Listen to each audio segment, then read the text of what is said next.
I'm your superhero critic, and I'll stay super as long as you stay awesome. Released in 2017 as the final Wolverine film in the trilogy, the movie is a loose adaptation of the story Old Man Logan by Mark Millar and Steve McNiven that follows an aged Logan out surviving the rest of the X-Men and is the first non-Deadpool related R-rated X-Men film of the franchise, directed by James Mangold and starring Hugh Jackman in his final appearance as the savage Canadian berserker. So let's look into Hugh Jackman's final romp as Wolverine as we look into Logan. Wolverine.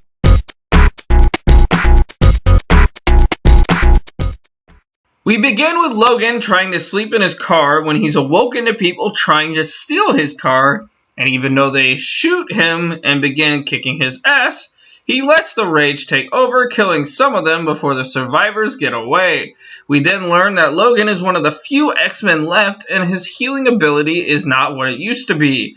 He is then bugged at a funeral. You're the only one that could help. Necesito un héroe. Get the fuck away from language. Logan is met by a man named Pierce who knows what's going on but does not give a lot of information. Logan heads out of the Mexican border and we learn that he is hiding Caliban and the professor due to the professor currently having dementia and it causing his powers to freak out of control. Xavier begins to ramble about new mutants existing. Have you ever wondered if insurance companies would cover mutants? I don't know. Logan and Caliban argue when Caliban finds a adamantium bullet and they discuss his sicknesses that night. Logan goes to pick up passengers that happen to be the woman from the funeral. She then again asks for help, offering a huge sum of money to help them get to Canada.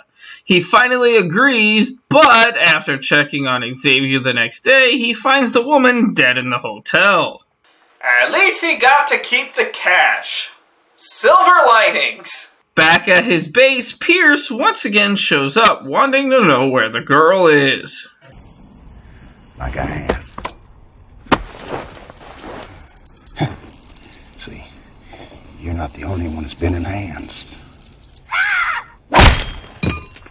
You got knocked the fuck out, man! Xavier wants to help Laura, but Logan just wants answers as Pierce's men appear wanting that child. Logan is trapped by Pierce and is quickly overpowered. However, Laura shows us she's not as vulnerable as she looks.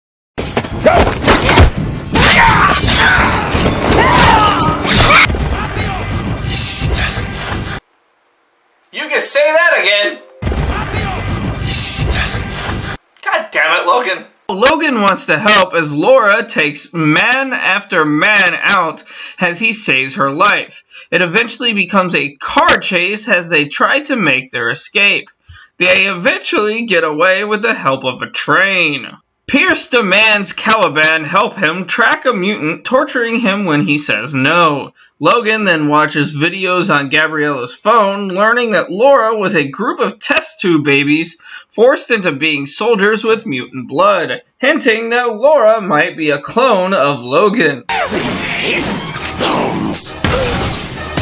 After they rob the gas station, Logan learns more about the kid program and that Laura is in fact Logan's blood. The group then find a hotel where they rest and snag clothes off of a mannequin. Logan then puts Laura down for reading Charles, we got comics. ourselves an X-Men fan. You do know they're all bullshit, right? I mean, maybe a quarter of it happened, and not like this. In the real world, people die. And Typical parent. Puts their child down for the things that they enjoy. Good job. Logan ditches the car and realizes the address on the package is the same as the location in an X-Men comic. Enraged, Logan heads back to the hotel where Xavier is having a power episode as Pierce's men are trying to infiltrate them. Logan crawls, giving Xavier his shot.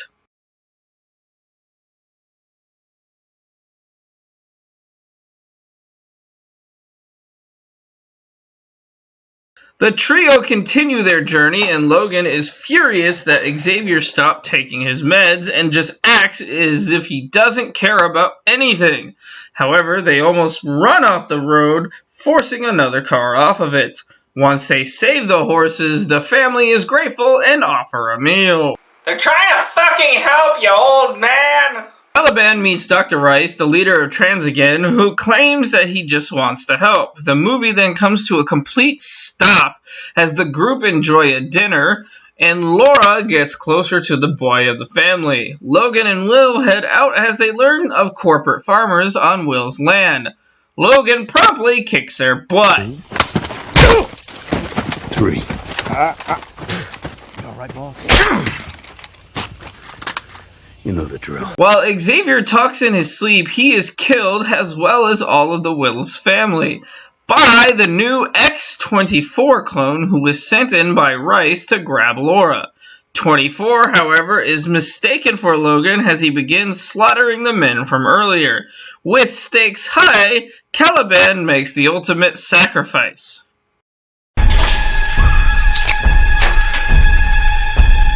Beware the light.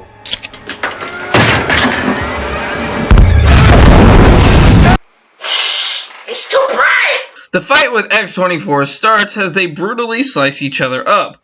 24 gets the upper hand until an injured Will saves Logan.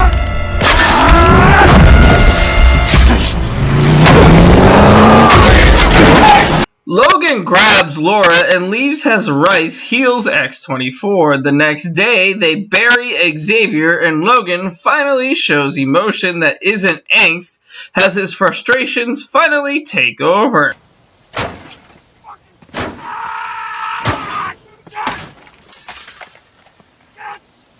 Stop beating up the car! It's not a transformer! Logan wakes up in a hospital after fainting and, of course, refuses any more help. Logan then learns that Laura can actually speak as she demands him to help her get to Eden. Laura then talks about how Logan clearly wants to just die as he starts to fall asleep at the wheel. Logan wakes up with Laura having driven them to the meeting place.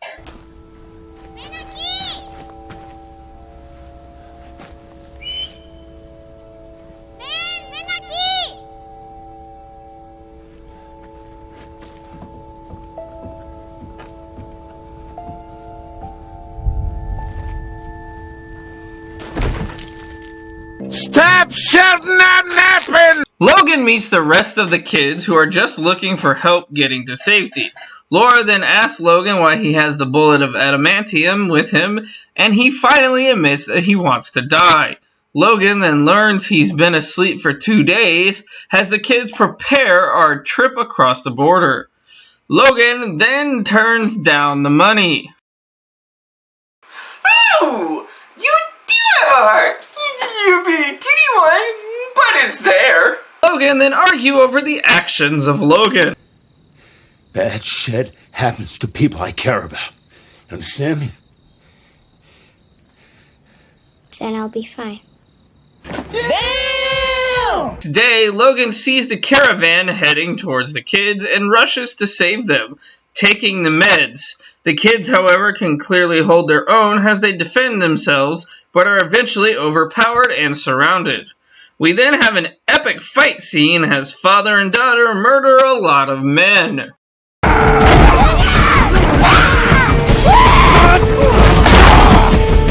Rice and Pierce rant about making mutants, so Logan just shoots him in the face to shut Rice up, starting the final fight, as Laura handles the men and Logan handles X-24.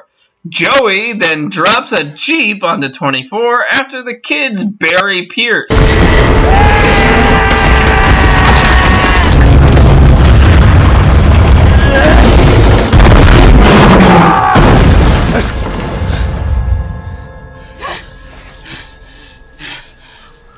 Anyone want some pancakes?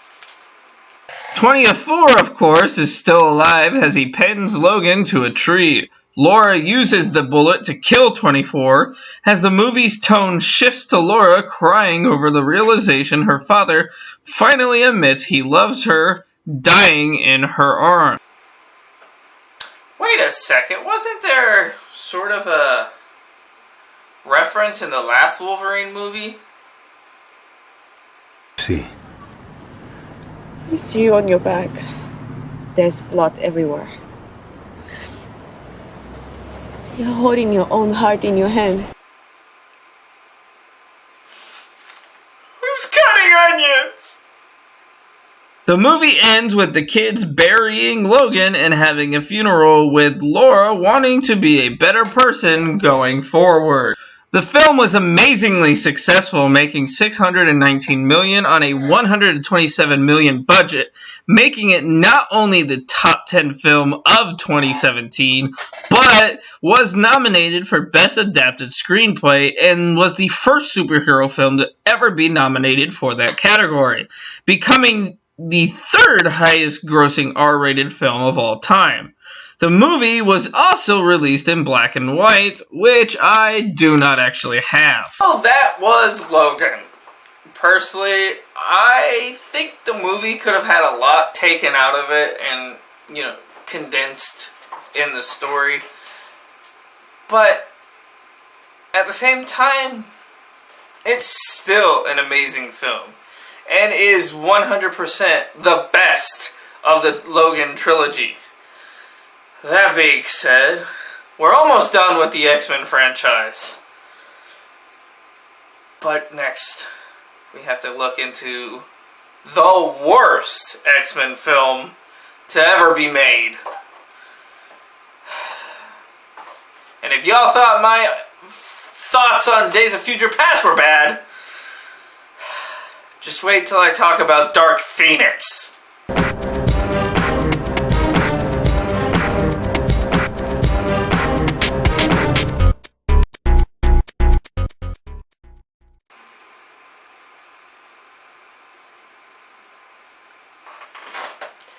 I am surprised my cat has not moved the entire time I'm yelling. Piranha, I love you.